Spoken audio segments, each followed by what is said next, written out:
അസ്സലാമു അലൈക്കും വറഹ്മത്തുള്ളാഹി വബറകാതുഹു. ഷാഫി സഖാഫി മുണ്ടമ്പ്രയാണ് സംസാരിക്കുന്നത്. ഇത് വർഷങ്ങളോളായിട്ട് എന്നെപ്പറ്റി പ്രചരിച്ചുകൊണ്ടിരിക്കുന്ന ഒരു ഫേക്ക് ന്യൂസാണ്. ഒരുപാട് പറഞ്ഞിട്ടുണ്ട്, പക്ഷേ ഇത് തിരുത്തി മടുത്തു. കാരണം തിരുത്തും തോറും പിന്നെ ആരെങ്കിലും അത് പിന്നെ അതിന്റെ പ്രചരണം ഏറ്റെടുത്തുകൊണ്ട് ഇങ്ങനെ വരുന്നൊരവസ്ഥയാണുള്ളത്. അതുകൊണ്ടാണ് ഒന്ന് പ്രതികരിക്കാൻ നേരം വൈകിപ്പോയത്. ഇതിൽ എഴുതിയത് മുഴുവനും തെറ്റാണ്. കാരണം ഇത് വിശുദ്ധ ഖുർആനിലും ഹദീസിലും ഒക്കെ നേരിട്ട് നടത്തിയ ഒരു ഇജ്തിഹാദ് ഗവേഷണം ബിദ്അത്തുകാരുടെ വകയാവാതിരിക്കാൻ നിർവാഹമില്ല.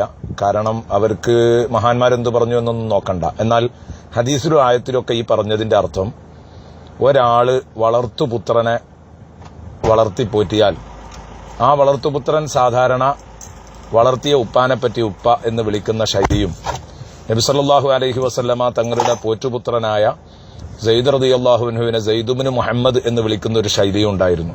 അതിനെ വിമർശിച്ചുകൊണ്ടാണ് സത്യത്തിൽ ഈ ആയത്തുകളും ഹദീസുകളും ഒക്കെ ഇറങ്ങിയത്. അപ്പോൾ പിതാവല്ലാത്ത ഒരാളിലേക്ക് ചേർത്തി പറയരുത് എന്നാണ് ഈ പറഞ്ഞതിന്റെ അർത്ഥം.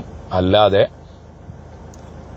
പിതാവല്ലാത്ത ഒരാളിലേക്കും ചേർത്തി പറയാൻ പാടില്ല എന്നല്ല. പിതാവല്ലാത്ത ഒരാളെ പിതാവ് എന്ന് വിളിക്കാൻ പാടില്ല എന്നേ ഉള്ളൂ. അതേസമയം ആങ്ങളയിലേക്ക് ചേർത്ത് ഇന്നയാളുടെ സഹോദരിന്നോ, ഭർത്താവിലേക്ക് ചേർത്ത് ഇന്നയാളുടെ